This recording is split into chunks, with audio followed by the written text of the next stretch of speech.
Hello friends, welcome to Gardening with Creekside. I am Jenny and today we are going to continue on our project list back here in the back of our house. You can see right behind me is the area that we planted the phantom hydrangeas just a few days ago. In that video we talked about what we are going to do, and so we're going to continue that project. The other day, yesterday morning, Jerry got the parking lot area right here formed for us because like we talked about before, we have one teenager that's driving, one coming up right behind her, employees. I mean, you never can have too much parking around here. So this spot back here will give us 2 parking spaces that will really just kind of alleviate some of the congestion at the front of the house. So with all that being said, we also have this beautiful maple tree that Jerry dug up out of the woods years ago and planted. It's a great, beautiful tree. It has great fall foliage on it. But what we want to do is to create a privacy hedge right here between the tree and the gravel, so that way when you're coming up you don't automatically see cars parked here in this like gravel parking lot. So we are going to plant, we think 4. We have 5, but we think 4 will fit perfectly. We're going to plant some Oakland hollies. So let me show you them and tell you a little bit about them. So here we have on the back of the Polaris, we have 4 of them. Oakland hollies are just a really fun, nice, petite, compact holly. Obviously, hollies are evergreen. They have beautiful dark green foliage. I personally am a huge fan of hollies. I think people don't like hollies because they are planted in the wrong spot, too close to your house, so forth and so on. Oaklands are, we'll put all the information up on the screen in case I get something wrong, hardy in zones 6 to 9. They're going to be about 15 to 20 feet tall, 12 to 15 feet wide. Great natural kind of conical shape to them. And what is great is if you can see right here, in the winter, they are going to produce beautiful red berries. They do not have to have male and female trees. They will produce them on their own. They are covered in little berry buds right now. Obviously in the spring, summer, those little berry buds were beautiful white flowers that the pollinators love. So what we're going to do is we are going to plant them, like I said, right in this area in an arch. If we have room, I'd love to put some camellias on the other side. We'll see. But first things first, we need to get with this maple tree and we need to limb it up because we do have some limbs that are a little low, going to kind of get in the way of the hollies. So Jerry's going to get the pole saw out and we're going to get this thing limbed up. All right, so what Jerry is going to be using today is a steel pole saw, and it's great on jobs like this because it will extend. So how far does this extend, do you know?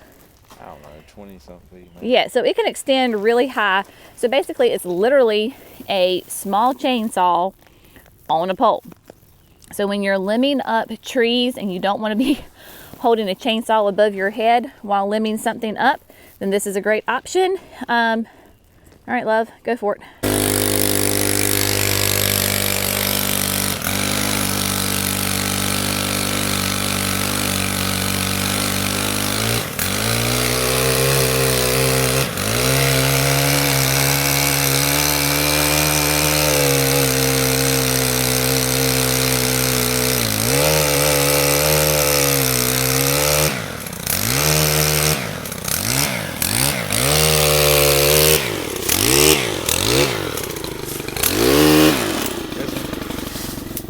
You're good. Go for it.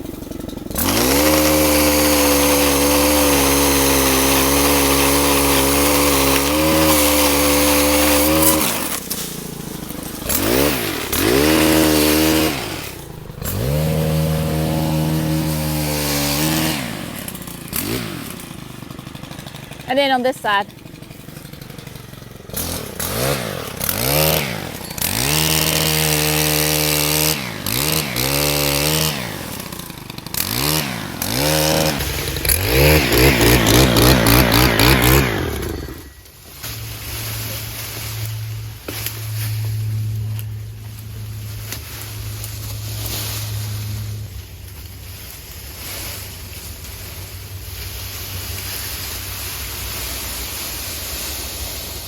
And as easy as that, we have the tree limbed up.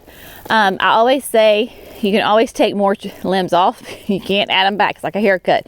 So you just have to be kind of precise, go around the tree, look at it and see what you want to do, take off, so forth and so on. So now we've got plenty of room for these Oaklands to go underneath it. And we just simply put the extra, or the limbs that we cut rather, in a pile right there. And Jerry can come back with the bobcat and the grapple and pick it up, and we can take it to wherever we're going to put it. So now we're just going to go ahead and get these Oaklands out, get them spaced out. They're going to be, because they are 12 to 15 feet wide, we will put them every 6 feet, because we do want this as a privacy screen.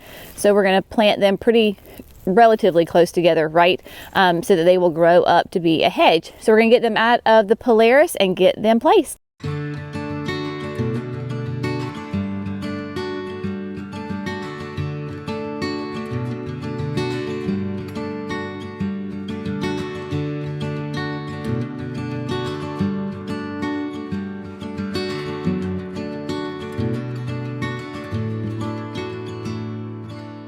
Trees are placed, and now Jerry's going to get the bobcat with the auger and get these holes dug, and then we can get them in the ground.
We've got some beautiful, nice, deep holes for each of these 15-gallon Oakland hollies.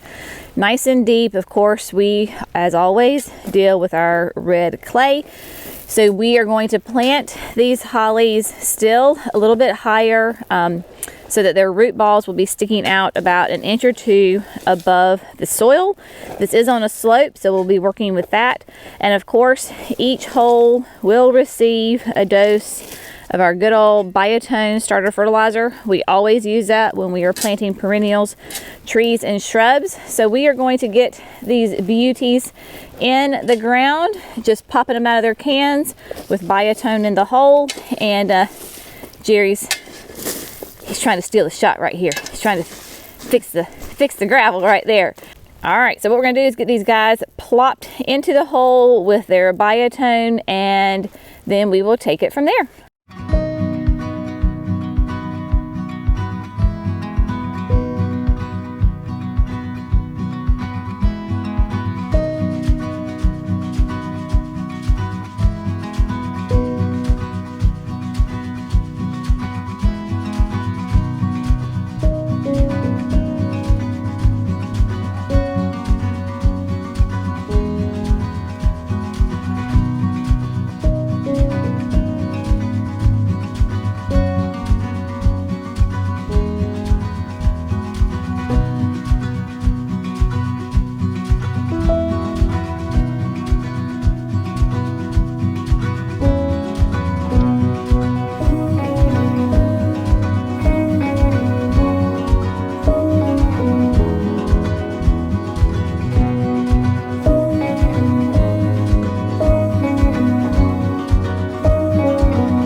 Okay, because we are on a slope, and if you're ever planting on a slope, this can be a little bit confusing, a little bit challenging as far as you're going to have a high side and a low side. So what we're looking at here is the top of the slope, right? So here the soil is going to be a little bit more even with the natural soil line, right? The native soil line.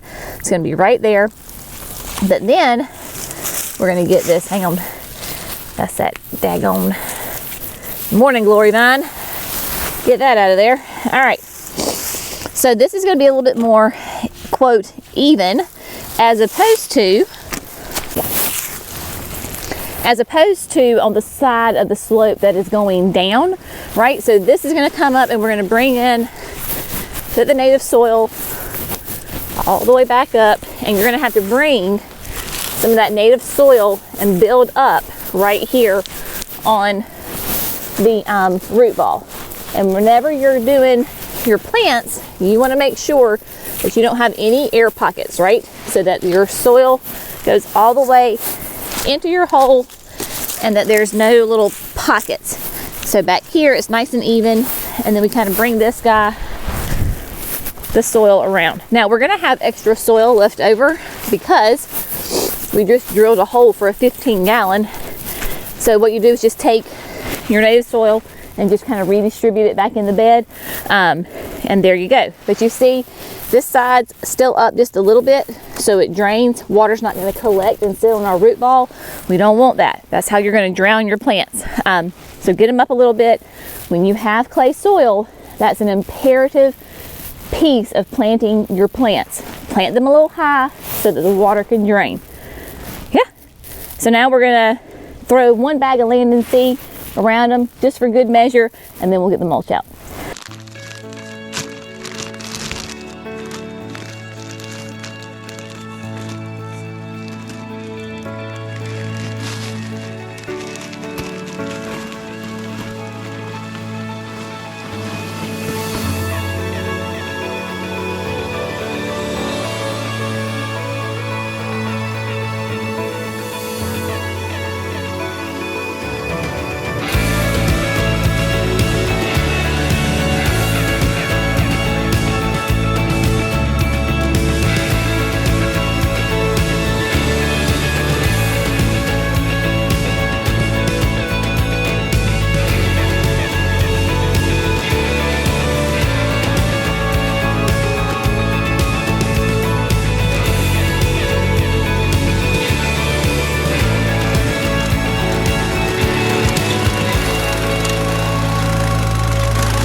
Of course we have to use the new machine on this project. I mean, why not? If you've got it, use it.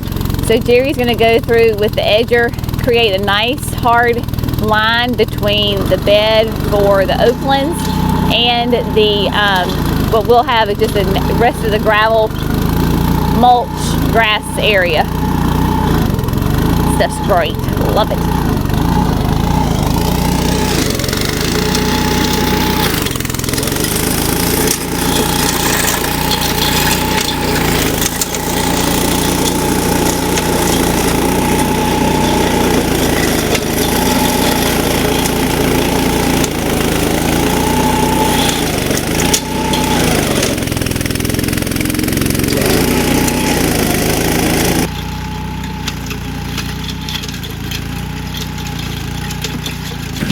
Let me show you this great edge.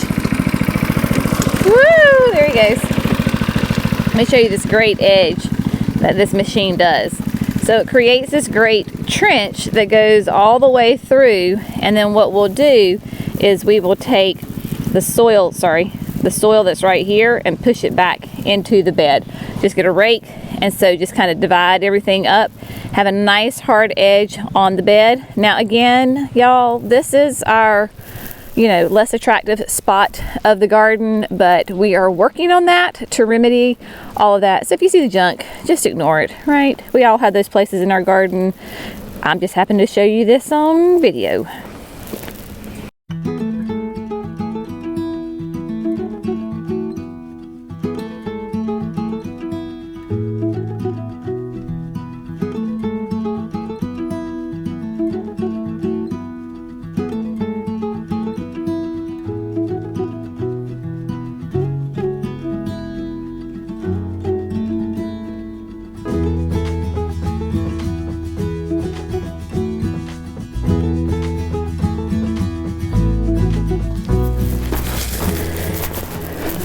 we're just gonna go ahead and get the mulch basically around the Oaklands and up to this kind of edge right here, because we may still do some more plantings on the other side of this flower bed, so there's no need to lay mulch when we're going to come back in here and possibly plant some more plants later on.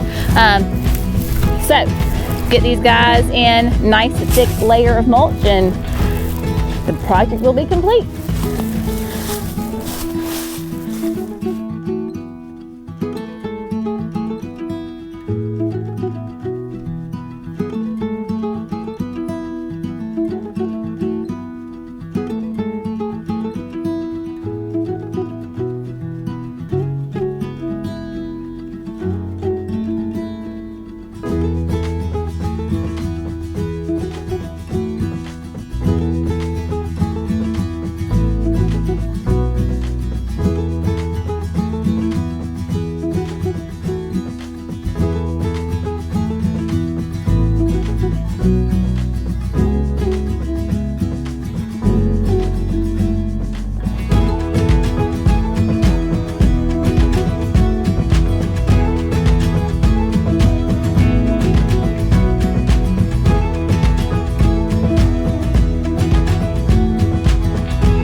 Just as simple as that, we have got 4 Oakland hollies in the ground and they are going to be quite happy here. Now, this will not be on irrigation, not a problem. I do have water close by on the other side of the garden shed if I need to get them watered in, as far as like if we hit a drought, something like that, can easily get water to them. And we are going to have the Jenny's private shrub lot on the other side, the back side of the garden shed, so where all the fencing and all the junk is, that'll all get cleaned out and that'll be my shrub lot to hold plants that we're going to use for projects. So this area is going under some massive renovations, facelift. It's really already starting to look really nice. So we are standing in the parking lot right now. So our daughter's car can go here, Jerry's truck can go right over there, and we still have access through this area. So right in here, we've got plenty of room for cars to go, equipment to go, gets it out of the way, get out of the main thoroughfare. But these Oakland hollies are just absolutely gorgeous. And I don't know that you can hear it on the mic, but I did have a bird feeder in this maple tree and we had to take it down, right, to limb up the tree. I'm going to put it back as soon as we're done with the video. But the little chickadees are not happy with us at all because we took down their feeder. But they are going to love that we planted these nice evergreen trees. So when you incorporate more trees and shrubs such as these hollies into your landscape, it's really going to bring in those beautiful songbirds because it provides them protection in the winter. They can come in here, they can nest, it gives them protection from predators. Of course, they can eat the berries. Once the berries form and are nice and red and juicy, they can come and eat. So even though my little chickadees are not happy with me right now, they're going to be really happy and enjoy this new space that we have kind of not created specifically for them, but they sure are going to benefit from this. So as always, thanks so much for gardening with Creekside. Y'all have a great day and we'll see you in the next video. Bye friends.